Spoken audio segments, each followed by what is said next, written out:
हम लोग यहाँ मालवीय नगर पुलिस स्टेशन में इस समय मौजूद हैं। मालवीय नगर पुलिस स्टेशन में मेरे साथ अजीम, जो कि मदरसे में मालवीय नगर के शहीद किए गए थे, उनके पिता हैं, उनके परिवार के लोग हैं, उनके दोनों छोटे भाई भी मौजूद हैं। आज यहाँ पर हम लोग मालवीय नगर पुलिस स्टेशन में केस की स्थिति पता करने आए थे और साथ के साथ ये पता करने आए थे कि पुलिस ने अभी तक इसमें क्या किया और लगातार जो इनको पुलिस मदरसे में जब ये अजीम की मौत के बाद बैठे थे, उसके बाद भी इनको लगातार धमकियां दी गई थी, इनके सामने धमकी दी गई थी। ये सारी बातें पूछने आए थे, लेकिन पुलिस ने इनके साथ दुर्व्यवहार किया, इनको झूठा बताया। अजीम के फादर खलील हमारे साथ में हैं, आप खुद ही बताएंगे। खलील साहब, आप जब यहाँ पर आए तो क्या हुआ? मैंने कहा था कि सर जी, जो मेरा लड़का है, जो उसके बारे में आपने कुछ की है, तो उसने कहा मैं क्या करूँगा इसमें। तो अब मैंने कहा कि उस दिन जो धमकियाँ दी थी बंटी नाम के, और इस औरत ने भी धमकी दी थी, तो उसमें बोल रहा है कि तुम झूठ बोल रहे हो, ये झूठा है, मतलब तुम झूठ बोल रहे हो, और धमकियाँ देकर ज़बरदस्ती से अब गाड़ी में बैठकर चला गया। बात हमारी उसने सुनी नहीं। मतलब आपने जब ये कहा कि आपके सामने उनको धमकी दी गई, तो आपको उन्होंने झूठा बता दिया? जी जी जी। अच्छा, तो जी आप बताएं, आप कौन है? हाँ, मैं मेरे चाचा का लड़का हूँ, मेरे चाचा भाई है जो अजीम। उस दिन कैसी धमकी मिली थी आप लोगों जब को? हम उस दिन आए थे ना, शाम को हमें एक औरत जो है कि गली से आवे, और फिर उसने जो है कि हमें जो है शुरू कर दिया, बकना शुरू कर दिया, क्योंकि जो उर्ली साइड से जो हम जो है कि मीडिया से बात कर रहे थे, तो वो लड़की कह रहे क्या बकवास मचा रखा, क्या है, अभी तो इनका एक मरा है और मरेंगे जब पता पड़ेगा। उसके बाद दूसरे दिन 26 तारीख को 8 साढ़े 8 बजे या 9 बजे लगभग बंटी नाम के एक लड़का आया, और उसने जो शुरू कर दिया, क्या कर लेंगे, अभी एक मरा और मरेगा। और फिर हमने साहब को बुलाया था, 100 नंबर पे कॉल की थी। जब ये आया था, इससे बोला था सर ऐसे कह गए, कोई बात ना, आप शांत हो जाओ, आपको सब कुछ मिलेगा। उसके बाद अब हम ये कह रहे हैं कि जो हमें धमकी दी थी उस टाइम, और आप कह रहे थे, वो कह रहे अब झूठ बोल रहे हो। हमने कहा आपसे बोला था, हमने अब झूठ बोल रहे हैं हम, आपसे बोला था उस टाइम, अब हमें झूठा बता रहे। उस दिन क्या धमकी मिली थी खलील साहब आपको? उस दिन जब मौके पे जब हम आए थे तकरीबन 3 बजे, तो वहाँ हमें पता चला कि हमारा बच्चा दुनिया से जा चुका है। तो हम उस गम में बैठे थे, और वहाँ मीडिया वाले बात कर रहे थे, कभी इधर से कभी इधर से। तो वहाँ हमारे सामने ही एक औरत आती है, हम उसको जानते नहीं कौन औरत है, और वो गाली गलौज करने लगी। और इधर जो मौलाना के घर से औरत हैं, उनका आपसी मतलब गाली गलौज हुई, और वो कहने लगी कि अभी तो एक ही मरा है, इसके बाद देखना क्या क्या होगा। तो उससे, और फिर उस पर हमने पुलिस से भी बात करी, और SHO साहब थे, उससे भी बात करी कि मेरे लड़का जो दुनिया से जा चुका है, उसके बारे में आपने क्या किया है। उसने कहा कि हमने 4 बच्चों को तो पकड़ ही लिया है, और जो इसमें जो पीछे बच्चों को जो उकसाया गया है, उनको हम जल्दी से जल्दी गिरफ्तार कर लेंगे, और आपको पूरा न्याय मिलेगा। और दूसरे दिन फिर 8 बजे तकरीबन एक पुलिस वाला बैठा था उस रास्ते पे, और एक बंटी नाम का लड़का आता है, उसकी उम्र तकरीबन 20-22 साल की उम्र है। उसने भी काफ़ी धमकियाँ दी। उस धमकी के ऊपर बवाल हो गया, वहाँ रोला हो गया, और फिर कहने लगे कि भाई आप 100 नंबर पे फ़ोन। तो 100 नंबर पे जब फ़ोन किया, तो वहाँ SHO साहब आए। उसने कहा तुम क्या बवाल कर रहे हो, तुम क्या, मतलब, और उनको तो कुछ भी नहीं कहा, और हमको ही धमका रहे थे। धमकाया तो मतलब उसमें फिर और ज़्यादा वहाँ इकट्ठे लोग हो गए, और इकट्ठे लोग होकर तुरंत फिर उसने पुलिस को उस गेट पे। तो पहले उन्होंने आपसे कहा था, जब आपको धमकी मिली थी, कि आप इस पे जो लोग उकसाया है उन पे हम कार्रवाई करेंगे, और धमकी की आपने सूचना दी थी। जी। और जब भी आपने उनसे बात करी, तो आपसे क्या बात नहीं करी उन्होंने? हाँ जी, उसके ऊपर तो कानून कार्रवाई अब तक भी नहीं कर रहे हैं, पता नहीं क्या है। हम लोग इस समय मालवीय नगर पुलिस स्टेशन में, हमारे साथ में एक पूरी टीम थी, अकेले कोई 1-2 लोग नहीं थे। ये पूरे लोग थे मेवात से जो आए हुए थे। मदरसे के जो प्रिंसिपल साहब हैं, उसके जो कोऑर्डिनेटर हैं, मदरसे के कोऑर्डिनेटर साहब भी मौजूद थे। लोकल लोग भी हमारे साथ मौजूद थे। हमारे साथ में 2 एडवोकेट भी हैं। तो अगर एडवोकेट के सामने विक्टिम फैमिली से पुलिस ऑफिसर मिलने को तैयार नहीं है, तो पुलिस ऑफिसर का इंटरेस्ट किस लेवल पे होगा? हमारे साथ में एडवोकेट सब्बाक साहब हैं, हम उनसे पूछते हैं। सब्बाक साहब, आप यहाँ पर क्यों आए थे आज, इसलिए क्या रीज़न था आने का? मैं फैमिली के साथ आया था कि पुलिस ने अब तक इन्वेस्टिगेशन क्या की है, क्योंकि किसी के भी स्टेटमेंट वो नहीं ले रहे हैं जो वहाँ पे आई विटनेस थे, जो गवाह थे। बल्कि अभी भी SHO साहब से जो बात हुई, और जिस तरह से वो निकल के फैमिली को देख के भागे हैं, वो तो ऐसा लग रहा है जैसे कि वो खुद एक पार्टी बने हुए हैं। फैमिली वालों से कह रहे हैं जिनके साथ इतना बड़ा हादसा हुआ कि नहीं आप लोग झूठ बोल रहे हैं, कोई धमकी नहीं दे रहा है, जबकि पुलिस वालों के सामने वहाँ पे धमकी दी गई है, 100 नंबर पे फ़ोन किया गया है, कंप्लेंट दी है, कंप्लेंट की रिसीविंग तक नहीं दे रहे हैं पुलिस वाले। तो इसमें पुलिस का जो रोल है वो बहुत ही तकलीफदेह और बिल्कुल पूरी तरह से बाइस्ड और कम्युनल लगता है कि वो किसी भी तरह से दबाव में हैं और दबाव में वो बातें कर रहे हैं। हमारे साथ में एडवोकेट अनस हैं। हमारे साथ में एडवोकेट अनस तनवीर हैं। अनस तनवीर प्रोमिनेंट लायर हैं सुप्रीम कोर्ट में। मॉब लिंचिंग में जो अभी सुप्रीम कोर्ट का फैसला आया था उसमें आप ही पिटिशनर थे। अनस साहब, आज यहाँ पर आप मालवीय नगर पुलिस स्टेशन किस लिए आए हुए थे? मैं फैमिली के साथ आया था, मदरसे वाले लोगों के साथ आया था, और यहाँ बस सिर्फ इतने के लिए आए थे कि पता करना था कि मामले में हो क्या रहा है। SHO साहब को जानकारी दी गई कि हम बाहर हैं। वो तुरंत अपनी गाड़ी से निकलने की कोशिश की। हमने उनसे सवाल पूछा दिया कि जो बात इनके अजीम के वालिद साहब कह रहे हैं या जो बात हम कह रहे हैं वो सारी की सारी सारी की सारी झूठ है, और इनका जो एटीट्यूड रहा है इस इन्वेस्टिगेशन को लेके, जैसे हमने कहा कि बंटी नाम का एक शख्स है जो आके धमकी दे रहा है, तो इन्होंने कहा बंटी ऐसा नहीं कर सकता, जैसे कि इन्होंने इन्वेस्टिगेशन किया हो और फैसला सुना दिया हो। तो पुलिस की जिम्मेदारी पहली यह है कि वो इन्वेस्टिगेशन तो कम से कम सही से करे और अनबायस्ड होके करे। मुशफिक हमारे साथ में। मुशफिक एक लीगल एक्टिविस्ट हैं, कई सारे मामले देखते हैं। मुशफिक, क्या था आज आप यहाँ पर आए, क्या हुआ? हम लोग फैमिली के साथ यहाँ पर आए थे, और जब हम लोग यहाँ थाने मालवीय नगर थाने में आए थे तो SHO ने बात करना भी ज़रूरी समझा। उन्होंने कहा कि हमारी सीनियर की कॉल आ गई है, तो हम फैमिली के जो अजीम के फादर थे उन्होंने कहा कि किस तरीके से हम लोग को धमकी दी जा रही है। वो लोग कह रहे हैं कि आप झूठ बोल रहे हैं, मतलब जिसका बेटा खोया है वो सामने उसके फादर खड़े होकर कह रहे हैं कि उसके बाद उनको बोल रहे हैं कि आप झूठ बोल रहे हैं। ये बहुत शर्मनाक वाली बात है, और हमें पुलिस जिस हिसाब से टारगेट कर रही है इन लोगों को, तो हमें कोशिश करना चाहिए कि हम ज़्यादा से ज़्यादा लोग इस चीज़ को लेकर के आगे आएँ और इनके खिलाफ कार्रवाई होना ज़रूरी है। हमारे साथ में ये दोनों छोटे से मासूम बच्चे हैं। ये अजीम के दो भाई हैं, उसी मदरसे में पढ़ते थे। बेटा, आज आप किस लिए आए थे यहाँ पर?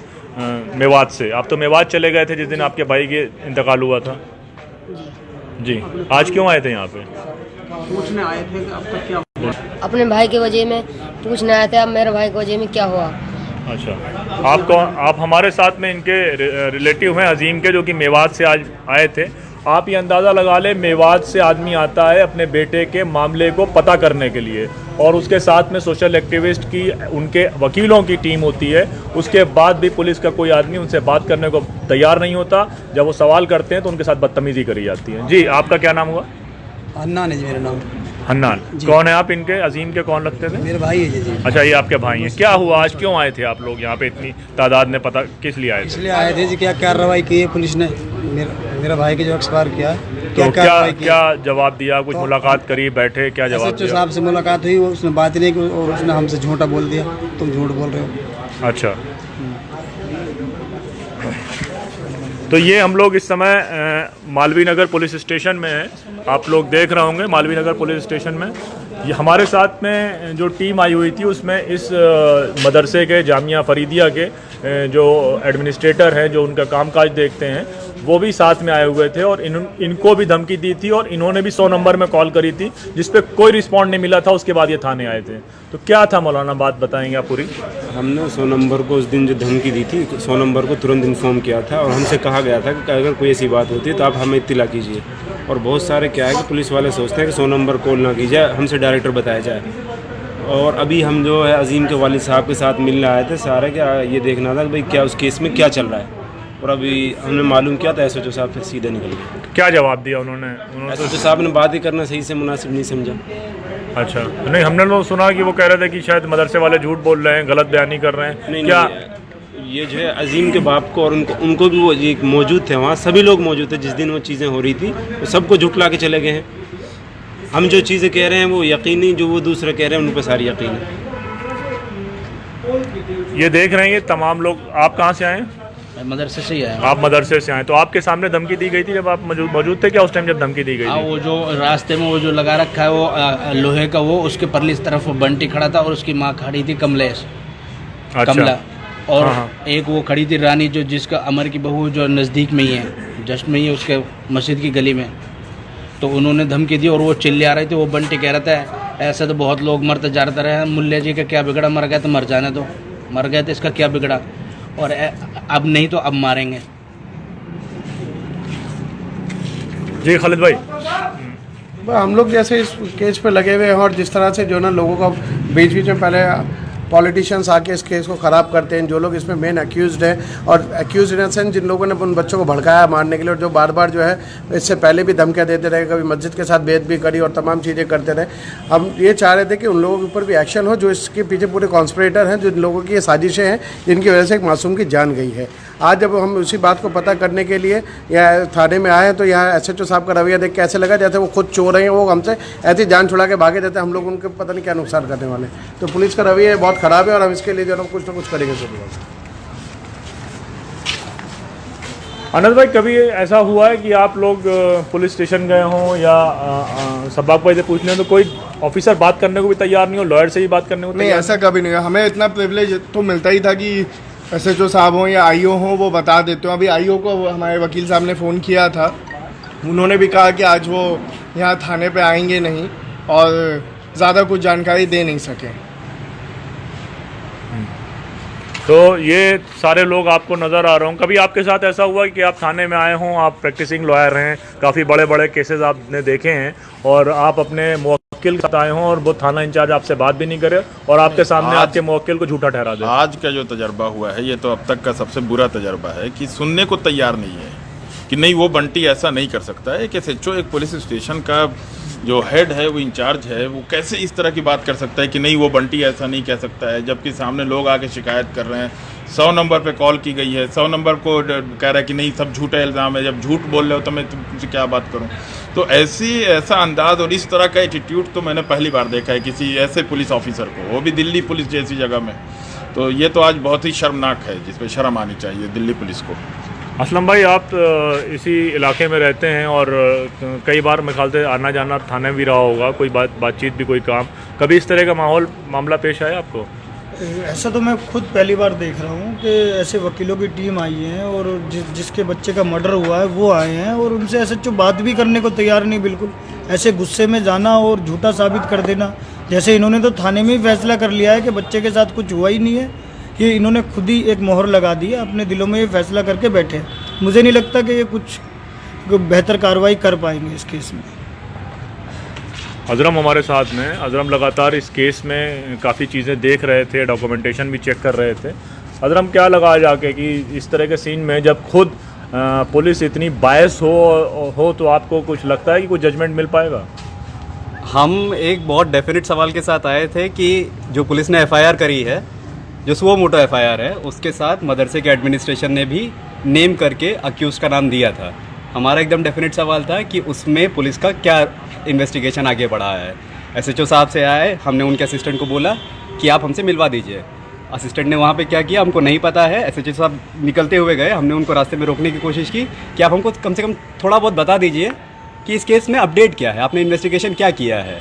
हमने जो 100 नंबर पर कॉल की गई थी कि जो धमकी मिल रही है वालिद साहब जो अजीम के जो फादर हैं उनके सामने जब ये कहा गया था कि अभी एक को मारा है अभी और मारेंगे, तो उसमें पॉइंट ब्लैंक SHO साहब ने कहा कि मदरसे के लोग अजीम के फादर सब झूठ बोल रहे हैं।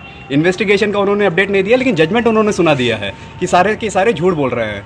फिर हमने जो इस केस के IO हैं सुधीर शर्मा सर, उनको फ़ोन किया कि आप आके हमको इन्वेस्टिगेशन का डिटेल बता दीजिए, अपडेट बता दीजिए। जिन लोगों को FIR जो कंप्लेंट में नेम किया गया है, आपने उनको इंटरोगेट किया कि नहीं, आपने उनको अप्रहेंड किया कि नहीं। उसमें वो बोल रहे हैं कि हम आपसे नहीं मिल सकते हैं। तो ये जो इनका रवैया है, ये अभी तक जितना दिखाई दे रहा है बहुत बायस्ड है। इन्वेस्टिगेशन करने का जो उनका अप्रोच है वो नहीं दिखाई दे रहा है और हम अभी जितना एक्सपीरियंस रहा है उनसे हम फेयर इन्वेस्टिगेशन की उम्मीद अभी बहुत करना मुश्किल लग रहा है।